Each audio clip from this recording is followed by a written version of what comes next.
ఒక పద్ధతి ప్రకారం మనం పని చేసుకుంటూ వెళ్తున్నాం. కానీ రాష్ట్రంలో కూడా ఒక సైకో ఉన్నాడు. ఎంత మంచి సినిమా అయినా ఒక చిన్న విలన్ ఉంటాడు. రాష్ట్రానికి ఒక సైకో ఉన్నాడు. నిన్న మొన్న మాట్లాడుతున్నాడు, అరెస్ట్ చేస్తాడంట.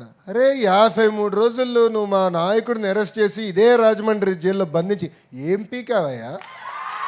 ఏం పీకావు?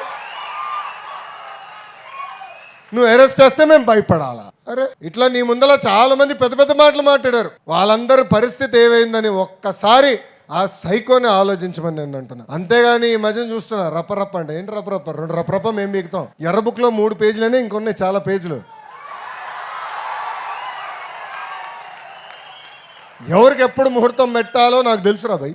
ఎందుకో ఆవేశం ఎగిరెగిరి వస్తున్నారు. ఏం కంగారు లేదు. చట్టాన్ని కానీ మీరు ఉల్లంఘిస్తే నేను ఎవరిని వదిలిపెట్టాను. ఈ కూటమి ప్రభుత్వం వదిలిపెట్టదు ఎవరైనా. That is the power of red book.